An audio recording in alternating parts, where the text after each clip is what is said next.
استعمال ہوتے ہیں انہی محاوروں کے مطابق کلام کرتے ہیں. اس لیے علماء نے یہاں لکھا ہے کہ یہ جو قرآن نے کہا کہ آدم نے خدا کی نافرمانی کی, اس سے اصطلاحی نافرمانی مراد نہیں ہے. اصطلاح میں ٹرم جو نافرمانی کی ہے وہ تو گناہ کے معنی میں استعمال ہوتی ہے, وہ والا معنی یہاں استعمال نہیں ہوا ہے. یہ قرآن کا جلال ہے, قرآن اسی انداز سے بیان کرتا ہے. تو یہ آدم علیہ السلام سے اجتہادی غلطی ہوئی ہے. کیوں پیغمبروں سے جان کر اللہ کی نافرمانی نہیں ہوتی, ایسی نافرمانی جس میں نافرمانی کے علاوہ اس کا کوئی اور توجیہ اس کی ممکن ہی نہ ہو, کیونکہ پیغمبر قابل تقلید ہوتے ہیں. اگر پیغمبروں سے نافرمانی کا صدور ممکن ہوتا تو وہ قابل تقلید نہ رہتے. تو قرآن کہہ رہا ہے فلما ذاق الشجرہ, شیطان نے کیا کیا, وسوسے دل میں ڈال کے مزین کر دیا اور پھر آدم علیہ السلام سے خطا کروا دی. وہ یہ سمجھے کہ یہ والا کھانا ہے تو اس طرف اشارہ کیا, اور یہ مفسرین نے نکالا کہا ہے ہادھی کے لفظ سے نکالا ہے کہ لا تقربا ہادھی الشجرہ, اللہ نے اشارہ کر دیا تھا یہ والا درخت نہیں کھانا. تو اس سے صاف پتہ چلتا ہے کہ آدم علیہ السلام نے کوئی دوسرا درخت کھا کے یہ سمجھے کہ اس میں شاید اللہ ناراض نہ ہو, حالانکہ اللہ کی خشیت کا تقاضا یہ تھا کہ کسی درخت سے بھی نہ کھاتے. اللہ سے پہلے پرمیشن لیتے کہ اللہ تو نے یہ والا منع کیا ہے, کیا سارے درخت منع ہیں؟ لیکن ظاہر ہے شیطان نے جب یہ بتا دیا کہ اس میں آپ کے اتنے فائدے ہیں, تو جب انسان کو کسی چیز میں فائدہ نظر آتا ہے تو پھر وہ اس کی یہ نیچر ہے کہ وہ کوشش کرتا ہے کوئی جواز کا بہانہ نکلے. تو عین ممکن ہے آدم علیہ السلام کے دل میں خیال آیا ہو کہ ہم اگر اللہ سے پوچھیں گے کہ کیا سارے درخت حرام ہیں تو اللہ پابندی نہ لگا دے, تو کھا پہلے لو پوچھ بعد میں لو. اس طرح سے شیطان نے ان کے دل میں وسوسے ڈال کے ان سے وہ غلطی کروا دی.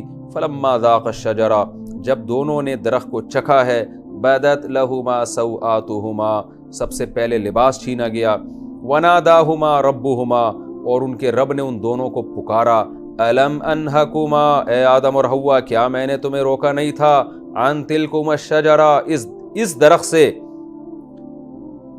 وَأَقُلْ لَكُمَا, اور میں نے تمہیں کیا پہلے یہ کہا نہیں تھا, ان الشیطان لکما عدو مبین, کہ شیطان تم دونوں کا کھلا ہوا دشمن ہے.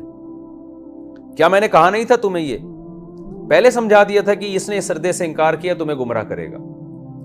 دیکھیں شیطان نے فوراً باطل تعویلات پیش کرنا شروع کر دی تھی اپنے جرم کی, جو بالکل اللاجیکل باتیں تھیں کہ میں اس سے بہتر ہوں, آگ سے بنایا. یہاں کیا ہے, آدم علیہ السلام کے پاس ایک بہانہ ہو سکتا تھا کہ اللہ تو نے کہا تھا اس درخت سے نہ کھانا, اور اب بھی تو یہ کہہ رہا ہے کہ میں نے تمہیں اس درخت سے, تلکما بھی اشارہ ہے نا کہ اس درخت سے منع کیا تھا, اللہ ہم نے اس سے تھوڑی کھایا, ہم نے تو اس سے کھایا ہے. لیکن آدم علیہ السلام نے یہاں عذر پیش نہیں کیا, وہ اللہ کے غضب اور سزا جو اللہ نے دی جنت سے کہ لباس کا چھین جانا, اس سے سمجھ گئے کہ مجھ سے نافرمانی ہوئی ہے, مجھ سے غلطی ہوئی ہے. اب بجائے اس کے کہ میں تعویلات کروں کہ اللہ تو نے اس والے سے منع کیا تھا, اس والے سے منع نہیں کیا تھا, اور اب تو ڈانٹ بھی اس والے پہ رہا ہے, اس والے پہ تھوڑی ڈانٹ رہا ہے, کوئی لاجک پیش نہیں کی, اللہ کے غضب کو دیکھ کے سمجھ گئے کہ ہم سے غلطی ہوئی ہے. فوراً کیا کرنے لگے, قالا, اے ہمارے رب, ربنا, دونوں کہنے لگے ربنا, اے ہمارے رب, ظلمنا انفسنا, ہم نے اپنی جانوں پر ظلم کیا ہے, وَإِن لَّمْ تَغْفِرْ لَنَا, اب ہمارے پاس کوئی آپشن نہیں ہے سوائے اس کے کہ تو ہمیں معاف کر دے. ہم سزا کے مستحق ہیں, تو جو سزا دینا چاہے ہم مستحق ہیں. وَإِن لَّمْ تَغْفِرْ لَنَا, لیکن اگر تو نے ہمیں معاف نہ کیا, وَتَرْحَمْنَا, اور ہم پہ رحم نہ کیا, لَنَكُونَنَّ مِنَ الْخَاسِرِينَ, ہم قسم اٹھا کے کہتے ہیں ہم برباد ہو جائیں گے, خسارے والوں میں سے ہو جائیں گے. فوراً اللہ سے توبہ استغفار کرنے لگے, معذرت کرنے لگے.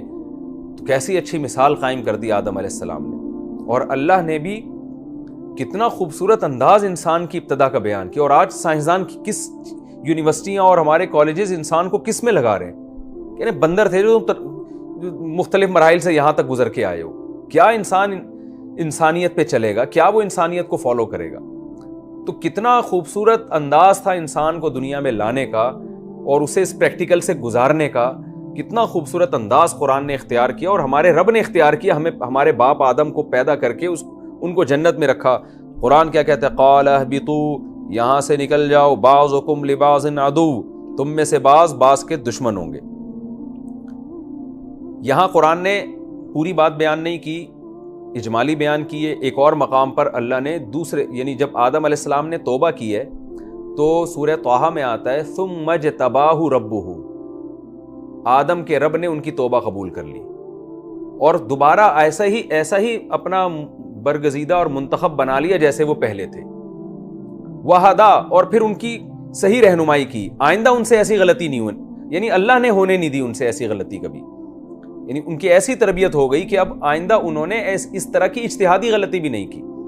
تو سورہ طٰہٰ میں آتا ہے کہ جیسے ہی آدم علیہ السلام نے یہ الفاظ کہنا کہ اللہ ہم سے ظلم ہوا ہے اپنی جان پر, تو نے ہمیں معاف نہ کیا تو ہم تو برباد ہو جائیں گے. تو اللہ فرماتے ہیں ثم اجتباہ ربہ, اللہ نے ان کی توبہ قبول کر لی, اور نہ صرف یہ کہ قبول کی ہے بلکہ اس غلطی سے پہلے اللہ کے جتنا قرب تھا, جتنے قریب تھے, ویسا ہی اللہ نے قرب عطا کر دیا. اجتباہ کا معنی دوبارہ اللہ نے ان کو سلیکٹ کر لیا اپنے قرب کے لیے, اپنی محبت کے لیے. یہاں قرآن کہہ رہا ہے کہ ہم نے ان کو حکم دیا یہاں سے چلے جاؤ, تو اس سے صاف پتہ چلتا ہے کہ توبہ تو اللہ نے قبول کر لی اور اپنا قرب بھی دے دیا, لیکن اس خطا کا جو دنیاوی حکم تھا, دنیاوی لحاظ سے جو پنشمنٹ تھی, وہ بہرحال اللہ نے دی ہے. تو اب یہ پنشمنٹ ظاہری لحاظ سے پنشمنٹ تھی, حقیقت میں پنشمنٹ نہیں تھی, بلکہ اس سے صاف پتہ چلتا ہے کہ اس آیتوں سے لگ رہا ہے کہ آدم علیہ السلام سے جو خطا ہوئی اللہ نے توبہ قبول کی, لیکن اللہ نے کہا توبہ تو قبول کروں گا, اب جنت میں نہیں رہو گے, نکل جاؤ یہاں سے, اب زمین پہ جا کے رہو, اور اس طرح سے رہو گے کہ تم سب آپس میں لڑو گے. یعنی جنت تو امن کی جگہ ہے, وہاں تو لڑائی پھڈا نہیں ہے, لیکن دنیا میں جب تمہاری خواہشات پوری نہیں ہوں گی تو پھر آپس میں تم خواہشات کے حصول کے لیے لڑائیاں کرو گے, ایک دوسرے کو مارو گے, پیٹو گے. وہ اس وقت سے لے کے آج تک جنگیں ہو رہی ہیں اور ختم ہونے کا نام نہیں لے رہی. اور آپ دیکھ لیں ابھی روس نے یوکرائن پہ بیٹھے بیٹھے حملہ کر دیا, اور یہ چلتا رہے گا قیامت تک. تو یہ اس سزا کا نتیجہ نہیں ہے, یہ اس غلطی کا نتیجہ نہیں ہے, بلکہ دنیا میں تو اللہ کو اتارنا تھا. اللہ کو پتا تھا آدم علیہ السلام سے خطا ہوگی, لیکن اللہ اس پروسیس سے گزار کے اتار رہے ہیں, اور یہ بتانے کے لیے کہ میں نے تمہاری توبہ قبول کر لی ہے, جیسے کہ سورہ طٰہٰ میں, لیکن اس کی یہ دنیاوی اثر بہرحال مرتب ہوگا کہ اس کے نتیجے میں اب میں تمہیں دنیا میں بھیجوں گا, اور تمہیں اب آزمایا جائے گا. جو غلطیوں سے بچیں گے, شیطان کے بہکاوے میں نہیں آئیں گے, اب وہ اس جنت میں داخل ہوں گے, اور جو شیطان کے بہکاوے میں آئیں گے وہ اس جنت سے محروم کر دیے جائیں گے. تو یہ سزا تھی, دنیاوی سزا تھی. دنیاوی سزا کا مطلب یہ ہوتا ہے, ایک سزا وہ ہوتی ہے جو اللہ کے غضب کی وجہ سے ہو, اور ایک سزا وہ ہوتی ہے جو تربیت دینے کے لیے ہو, ایک پروسیس سے گزار کر اس میں کوئی حکمتیں اور مصلحتیں ہوں. تو یہ ان حکمتوں اور مصلحتوں کے لیے جس کے لیے آدم کو پیدا کی, کیونکہ اللہ نے اصل میں آدم کو زمین کے لیے پیدا کیا تھا, جنت کے لیے پیدا نہیں کیا تھا. لیکن اللہ پہلے زمین پہ بھیجتے تو وہ پروسیس سے گزر کے نہ آتے, وہ اسباق حاصل نہ ہوتے. اس پروسیس سے گزارا گیا کہ دیکھو شیطان نے تمہیں بہکایا, اب تم توبہ کر رہے ہو, میں توبہ قبول کر رہا ہوں, اپنی اولاد کو جا کے بتا دینا, یہ شیطان تمہارے پیچھے اسی طرح سے لگا رہے گا, اور ایسے ہی گناہوں کو مزین کر کے تمہارے سامنے لاتا رہے گا. تو قرآن کہہ رہا ہے اہبطوا, اتر جاؤ یہاں جنت سے. یہاں بھی اترنے کا مطلب دونوں مطلب ہو سکتے ہیں, یا تو ہو سکتا ہے جنت کہیں اونچائی پر ہو, آسمانوں کے اوپر ہو, ہمیں نہیں پتا, کوئی خاص سیارہ ہو, کوئی زمین کی طرح اللہ نے کوئی بہت بڑی جنت والی زمین بنائی ہو, کہکشاؤں کے اندر چھپی ہوئی ہو. یہ بھی ہو سکتا ہے وہاں سے اوپر سے نیچے لایا گیا. اور یہ بھی ہو سکتا ہے کہ وہ جہان ہی الگ ہو, جیسے جنات کا جہان ایک الگ ہے, وہ اس سائنسی دنیا اس کو ٹریس نہیں کر سکتی. تو عین ممکن ہے اسی زمین میں اللہ نے جنت کو بنایا ہوا ہو, ہمیں نہیں پتا. وہ ایک الگ, جیسے ہم جب بستر پہ سوتے ہیں تو عالم خواب میں داخل ہو جاتے ہیں, وہ اسی بستر پہ ہوتا ہے لیکن ایک الگ عالم ہوتا ہے. جب میت کو قبر میں رکھا جاتا ہے تو اس مادی قبر میں جاتی ہے میت, لیکن برزخ میں داخل ہو جاتی ہے, وہ ایک الگ جہان ہے. قرآن میں کیا آتا ہے کہ نوح علیہ السلام کی قوم کو سمندر میں غرق کیا گیا اور آگ میں ڈال دیا گیا. تو حالانکہ سمندر میں تو پانی ہے, لیکن آگ وہ ایک الگ جہان ہے. تو یہ بھی ممکن ہے کہ جنت ایک الگ جہان میں ہو. تو اللہ نے وہاں سے اتارنے کا مطلب بلندی سے پستی کی طرف, یعنی معنوی طور پہ بلندی, کیونکہ جنت بہرحال خوشنما ہے, خوبصورت ہے, اور زمین اس کے مقابلے میں ہیچ ہے. تو اس معنوی طور پر یہ گویا ایک قسم کی پستی ہے. تو جیسے شیطان کو اللہ نے کہا دربار سے نکل جا, تو بلندی سے پستی کی طرف آیا. تو آدم علیہ السلام بھی جب جنت سے اس جہان کی طرف آئے, چاہے وہ جنت اسی زمین پہ ہی کیوں نہ ہو, تو اس جہان کی طرف آنے کو بلندی سے پستی کی طرف آنے سے تعبیر کیا ہو. وَلَكُمْ فِي الْأَرْضِ مُسْتَقَرٌ, دو باتیں ہوں گی, بَعْضُكُمْ لِبَعْضٍ عَدُوٌّ, تم میں سے بعض کے دشمن ہوں گے. وَلَكُمْ فِي الْأَرْضِ مُسْتَقَرٌ, اور اب تمہارا زمین میں ایک ٹھکانہ ہوگا.